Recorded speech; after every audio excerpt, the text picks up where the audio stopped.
चुनाव को लेकर 30 सितंबर को चुनाव आयोग सूची प्रकाशित करेगी।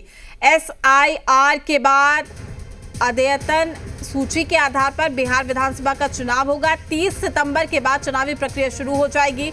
अक्टूबर में चुनाव की तिथि का ऐलान किया जा सकता है। चुनाव आयोग कर सकती है ऐलान। सूत्रों के मुताबिक बिहार में 2 से 3 चरण में चुनाव हो सकते हैं, यानी कि दीपावली और छठ के बाद मतदान कराए जाने की संभावना है। सूत्रों के मुताबिक 5 से 15 नवंबर के बीच चुनाव की तारीख संभावित रखी गई है और इसके साथ ही 24 नवंबर को नई सरकार का गठन भी होगा।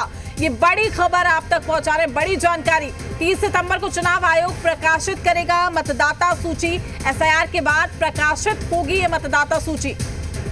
तमाम जानकारी के साथ हमारे सहयोगी रजनीश हमारे साथ जुड़ चुके हैं। रजनीश, जैसा कि लगातार हम जी बिहार झारखंड के माध्यम से भी बता रहे थे कि नवंबर के फर्स्ट वीक में जो तारीख है वो तय की जा सकती है। फिलहाल आपके पास क्या कुछ जानकारी है?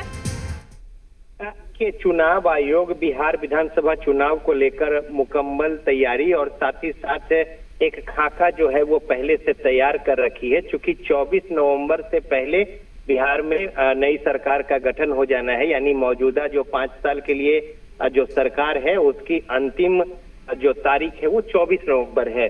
तो हर हाल में उससे पहले चुनावी प्रक्रिया पूरी करके और 24 तक नई सरकार को भी अस्तित्व में आ जाना है। लिहाजा इस तरह से काम पूरा चल रहा है।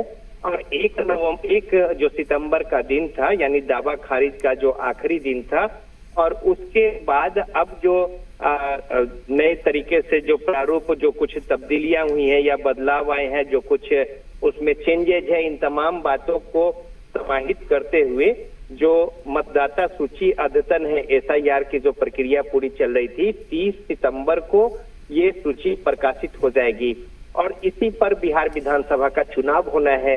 तो यानी 30 सितंबर को जब ये सूची प्रकाशित हो जाएगी, उसके बाद बिहार विधानसभा चुनाव को लेकर तमाम जो बातें हैं चुनाव आयोग की ओर से वो और अधिसूचना से लेकर और फिर तिथि की घोषणा और फिर कितने चरण में मतदान होंगे, ये तमाम बातें तय होनी है। लेकिन अंदर खाने जो सूत्रों के हवाले से खबर है उसके अनुसार जाहिर तौर पे अक्टूबर में घोषणा जो है वो हो जाएगी, चूंकि 30 सितंबर के बाद ही होने हैं, इसमें कहीं संदेह नहीं है। और 2 से 3 चरण में पिछले बार देखा होगा कि लंबे जो चुनाव चरण जो चले थे, तो इसको कर्टेल किया जाएगा इस बार। और चूंकि प्रक्रिया बहुत लंबी न हो तो 2 से 3 चरण में चुनाव जो है वो पूरा कराने की बात अंदर खाने चल रही है।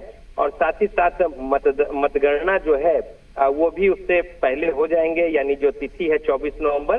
तो 2 से 3 चरण में जो अंदर खाने की बात है वो 20 तारीख को दीपावली है और 6 दिन बाद छठ जो बिहार में महापर्व है।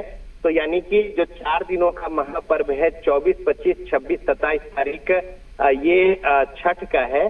तो इसके बाद ये जो महीना है अक्टूबर का, और फिर नवंबर में चुनाव जो है 5 से 15 तारीख के बीच में हर हाल में पूरे करा लेने हैं। और इसके 2 से 3 दिन के बाद काउंटिंग होती है और उसके बाद परिणाम सामने आ जाएंगे और फिर नई सरकार के गठन की जो प्रक्रिया है, मतदाताओं ने जिस तरीके से अपने मंतव्य दिए होंगे उस आधार पर तय होने हैं।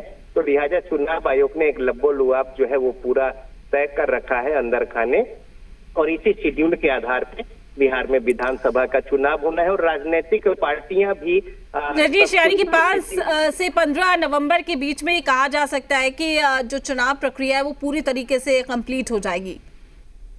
बिल्कुल, देखिए छठ तक कहीं कोई डिस्टरबेंस नहीं होना है मतदान प्रक्रिया को लेकर। उससे पहले कैंपेन और तमाम सारी बातें, अधिसूचना, ये सारी बातें हो जाएंगी। लेकिन और एक जो चुनाव आयोग के अंदर बात है कि ज्यादा से ज्यादा मतदान हो, पोल परसेंटेज बढ़े, तो जो बाहर में लोग रहते हैं बड़ी संख्या में छठ दीपावली के समय में घर लौटते हैं और यहाँ पे लोग साथ में पर्व त्योहार मनाते हैं। तो वैसे समय में अगर चुनाव की तारीखें हो तो वो मतदान में भाग भी ले सकेंगे, जिससे पोल परसेंटेज भी बढ़ेगी और साथ ही साथ लोकतांत्रिक व्यवस्था में ज्यादा से ज्यादा लोग अपना मताधिकार का प्रयोग करें तो एक बेहतर परिणाम जो है और सशक्त लोकतंत्र की बातें, तो इनको लेकर भी अब हर हाल में चुनाव जो है अंदर खाने की जो बात है छठ के बाद यानी कि 27 अक्टूबर के बाद होने हैं। तो जो मुकम्मल तारीख जो एक आया है निकल के। 5 से 15 तारीख के बीच में 2 से 3 चरण के जो मतदान के फेज होंगे वो पूरे होने हैं और उसके 2-3 दिन के बाद फिर परिणाम आते हैं। और इस तरीके से 24 नवंबर के पहले हर हाल में जो नए सरकार के गठन का रास्ता जो है वो साफ हो जाएगा। परिणाम आने के बाद फिर आगे किस तरीके से मतदाताओं ने अपना मंतव्य दिया है और मैंडेट किस तरीके से है, इन तमाम बातों को लेकर तो इसको ही एक तरीके से कहें कि आखिरी तौर पे एक ये तारीख है जिसके आधार पर चुनाव जो है थोड़ा आगे पीछे करके यहाँ पे होना है। और राजनीतिक दल भी उसी को आधार मानकर अपनी मुहिम जो है जमीनी स्तर पर और कैंपेन से लेकर तमाम बातें और अभियान चुनावी जो है वो तेज की है। और साथ ही साथ लोगों को अपने पाले में गोलबंद करने की मुहिम भी सभी राजनीतिक दलों ने तेज कर दी है, चूंकि समय बेहद कम बचा है। ठीक है, शुक्रिया रजनीश आपका तमाम जानकारी साझा करने के लिए। अपडेट हम आपसे लेते रहेंगे।